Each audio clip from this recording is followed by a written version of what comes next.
নমস্কাৰ পুনৰবাৰ এছামিজ বোৱাৰী বন্দনালৈ আপোনালোক সকলোকে স্বাগতম জনাইছোঁ। আশা কৰোঁ আপোনালোক সকলো ভালে আছে, ময়ো ভালে আছোঁ।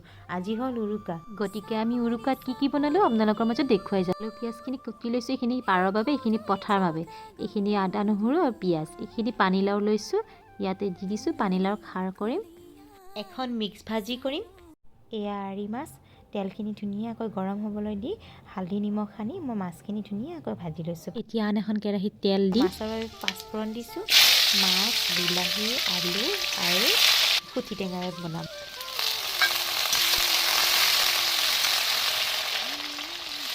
এয়া মই নিমখ, হালধি আৰু গোটেইখিনি দি ভাজি লৈছোঁ। এয়া আলুখিনি দি দিছোঁ, আলুখিনি দি ধুনীয়াকৈ ভাজি লৈ অকণমান মছলা দি দিছোঁ। এয়া মই জিৰা দিছোঁ, অকণমান ধনিয়া দিছোঁ আৰু অকণমান আদা নহৰু দিছোঁ। তাৰপিছত মই ধুনীয়াকৈ আদা নহৰুখিনি দি ধুনীয়াকৈ ভাজি লৈছোঁ।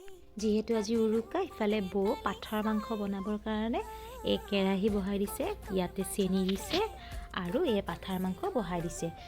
বহাই দি ধুনীয়াকৈ লাৰি দিছে, লাৰি দি ইয়াতে পিঁয়াজ দিছে, আলু দিছে, আলু দি ধুনীয়াকৈ লাৰি দিছে। এয়া দেখিছে নহয়, আদা নহৰু দিলে। বৌক মই কৈ আছিলোঁ, অ' বৌ এবাৰ চাই দেচোন ইফালে। তাৰপিছত তাই ক'লে যে এই লাজ লাগে মোৰ। মই ইফালে খাৰো বহাই থৈ গৈছিলোঁ নহয়, খাৰখন লাৰি দিলোঁ। এতিয়া খাৰখন লাৰি ইফালে মাছৰ আঞ্জাও বহাই থৈ গৈছিলোঁ। খাৰখন হ'লেই এয়া মই মাছৰ আঞ্জাত পানী দি দিছোঁ। পানী দি ইফালে মাহৰ দালিখিনি সিজাই থৈ দিছিলোঁ। মই মাহৰ দালি কিহেৰে বনাম আপোনালোকক কোৱাই নাই নহয়। মাহৰ দালি মই আজি হাঁহেৰে বনাম, ফাৰ্ষ্ট টাইম বনাম। বৌলৈ বিৰাট ভোক লাগিছে। তাৰপিছত ইয়াতে কিবা কিবি মিক্সাৰ লৈ কেনে দুজনী খাম আৰু। তাৰপিছত মই কৈ আছিলোঁ, বৌ এবাৰ চাচোন চা। তাই কয় এই লাজে লাগে মোৰ। ইফালে মই মাছখন বহাই দিছিলোঁ যে, আলুখিনি ভাঙি দি ইয়াতে মাছখিনি দি দিম, অকণমান উতলিবৰ কাৰণে দি দিম। তাৰপিছত এয়া আমাৰ বৌৰ পাঠাৰ মাংস ৰেডি হৈ গ'ল।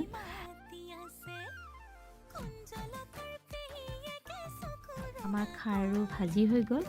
আৰু এখন মাংস আছে, সেই মাংসখন হ'ল পাৰৰ মাংস। এয়া বৌয়ে বাচি আছে, তাৰপিছত বৌয়ে পাৰ মাংসখন বনাব। এয়া আমাৰ পাঠাৰ মাংসখন দেখুৱাই দিছোঁ, কেনেকুৱা হৈছে চাওকচোন, কালাৰটো ইমান ধুনীয়া হৈছে। কিন্তু মই পাঠাৰ মাংস নাখাওঁ দেই, আপোনালোকে খায়নে বাৰু? এয়া আমাৰ মাছো হৈ গৈছে। আপোনালোকে কি মাংস খায় এবাৰ ক'বচোন মোক দেই। এয়া আমাৰ পাৰ মাংসখিনি ধুনীয়াকৈ তাই সানি লৈছে। আগতীয়াকৈ পিঁয়াজ চিয়াজ জলকীয়া আৰু আপোনাৰ মছলা, হালধি, নিমখ গোটেইখিনি দি সানি লৈছে। সানি লৈ তাই তেল অকণমান দি কেৰাহীত বহাই দিছে। পাৰ মাংসত বেছিকৈ তেল নালাগে, অকণমান তেল দিলেই হয়। মানে মাংসটো ইমান ধুনীয়া, ইমান কোমল মাংস, সেইকাৰণে তেলটো অকণমান কমকৈ দিলে হয়। ইফালে মই আৰু আহি গ'লোঁ নহয় হাঁহৰ মাংস বনাবলৈ। এই হাঁহৰ মাংস বনাবলৈ তেল দিছোঁ আৰু পিঁয়াজ দিছোঁ। পিঁয়াজ দি মই কিন্তু মছলাটো ইমান ব্যৱহাৰ নকৰোঁ। আপোনালোকে বেছিকৈ মছলা ব্যৱহাৰ কৰেনে বাৰু? যদি কৰে ক'বচোন দেই। এয়া হাঁহৰ মাংস, তাৰপিছত ধুনীয়াকৈ আদা নহৰু দি পিঁয়াজ চিয়াজ জলকীয়া চলকীয়া দি ধুনীয়াকৈ ভাজি লৈছোঁ। ভাজি লৈ ধুনীয়াকৈ লৰাই দিছোঁ।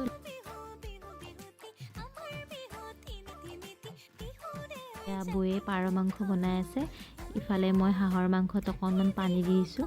পানীখিনি দি অকণমানকৈ লৰাই দিছোঁ। এইবিধ হৈছে গাহৰি মাংস, মোৰ প্ৰিয় মাংস।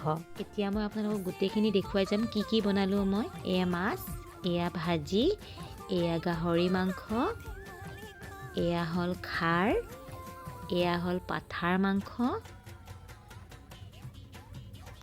এয়া আকৌ হাঁহৰ মাংস।